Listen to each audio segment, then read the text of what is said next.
Welcome to QuaRENtine Creations. We're back at the beautiful Renaissance Theater in Mansfield, Ohio. Throughout this crisis, we've been partnering with local artists who have donated their time and their talent to entertain us, to comfort us, and to inspire us. And I want to take a minute to just thank all those artists for immediately stepping up and helping us create something fun. We at the Renaissance are now cautiously moving forward as we see what's next. There's been some great ideas about how to fulfill our mission, but while maintaining the safety. At the same time, we're planning our next season, which we will announce on June 5th, so please tune into that. Because of all this, I am sad to say that tonight is the final episode of QuaRENtine Creations. However, you won't be getting rid of me that easily. Our hope is that we are back as soon as possible with a new series.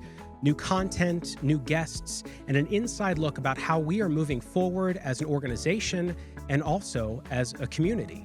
To kick off that conversation, we're excited to present tonight's guest, the president of the Richland Area Chamber, Jodie Perry. Hi, Jodie. Thank you so much for joining us here. And so my first question is, how has this crisis impacted local businesses? Well, thanks for having me today, Ryan. It's obviously been a huge impact on all of our local businesses.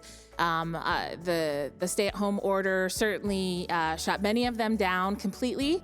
Some of them had to innovate and learn different ways to serve their customers. We think of our friends in the restaurant business going into curbside right now and solely takeout model. Some businesses were still able to operate, but they had to kind of change the way that they're doing it. So it certainly had a big impact on the businesses and the employees that work there. Do you sort of jump off that real quick? Do you think a lot of those changes will end up staying for some of these businesses? Do you think we'll see a lot of that? Yeah, I think we'll see some things change. Yeah. So, we're all kind of used to some of the new ways of doing it now. So, I think we'll probably see an increase of video conferencing. We've realized that, it's kind of easy. We'll all be happy to be face to face again a little bit more. Don't get me wrong. But I'm expecting some of that stuff to change or to stay rather. I think it's possible, the curbside and some of the takeout models stay a little stronger for some of those restaurant businesses. Especially while we go through this. And yeah, it'll be interesting to see as a society kind of what we accept as more of a permanent change. Oh, absolutely. Now, what has been the main focus of the chamber during this crisis?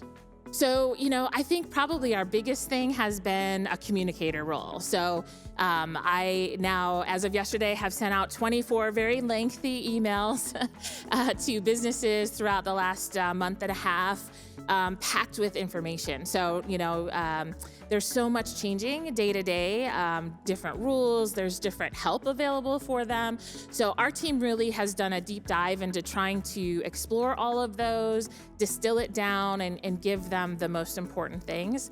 I think also still promoting local business, that has been a function that we're doing. And then something I'm calling business triage. So, we've had a lot of conversations with business owners questioning, where do they go for help on certain things? What program is right for them? So we're still doing that triage and trying to help them get through this. So what would you say to businesses who are currently getting ready to open and even some that are waiting desperately if they can? Yeah, so we're happy to see things opening for sure, and anxiously awaiting new dates for opening for more. The biggest thing I've been telling them is think about your plan for opening. So I heard a testimony from someone that said, these businesses are kind of almost like startups again. And at the time I heard that, I thought, that doesn't make sense, but it really does when you think about it. They're startups with established customer bases, which is a great thing, but they still have to communicate to those customers to get them to come back. So how are they changing and altering their business to keep the customers safe? They need to have conversations with their employees, of course, securing all the PPE and kind of those items. So the better plans that they have in place, I think the more successful they will be in that reopening and relaunch. And we're going to come alongside them and encourage people to support them. So how can we, as patrons, because we all are, and the customers, how can we be of help to these businesses? That's a great question. So, I would first of all say think local. So we have so many local businesses, and locally owned, but also local, just having a footprint here, because even those businesses are employing people here, paying taxes, and all of that good stuff. So think local if you can. I think, as things open and you get the go ahead to go out, please go visit them. Support them by buying gift certificates, support them by continuing your memberships, for a gym or things like that. I think that's a huge thing. Leaving a positive review on their social media, that can go a long way. Posting about when you've had a great experience, all that kind of stuff will help people to feel more comfortable as they see their friends going out. Oh, they went there and that was great. So I feel like I can go there too. I know that I've personally enjoyed all of your email updates getting from that. It is great to have all that information in one spot. There's a lot of great messages in there. And so thank you for that. And what message do you want to leave us with tonight? What I would leave this community with is just what I have been saying in my emails, which is we are going to get through this. I believe firmly that we're going to be stronger on the other side if we stick together. So continuing, before we went into this, there was a really strong spirit of collaboration in the community. And I think that sets us up for a quicker rebound on the other side of it. So, the other thing I keep telling people, business owners, employees, whoever, is you're not alone. We're all going through all of these emotions, sometimes in the same hour. You're not alone. We will get through it. There is another side to this. And I think our community is poised to be resilient through it. I'm excited. It inspires me to see the innovation that we're seeing, like you guys spinning this program up so quickly. I was so impressed with that. So that kind of stuff is going to get us through. And this community has been strong. We've been knocked down before. We will get back up. Absolutely. And that's what I would tell people. Thank you so much for joining us, and stay safe, Jodie. Thanks, you too. A big thank you to tonight's guest, Jodie Perry. Please visit the Chamber's website for more information. If you have enjoyed this series, please consider donating to the Renaissance. Text Donate 2020 to 55678 or visit our website at rentickets.org. A huge thank you to those of you who have already made donations. Your generosity has made a world of difference. We are going to say goodnight now. But before we go, we have invited all of the talented artists from the past 14 episodes to join us for one final performance. Until we meet again, take care of yourselves and take care of each other.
did for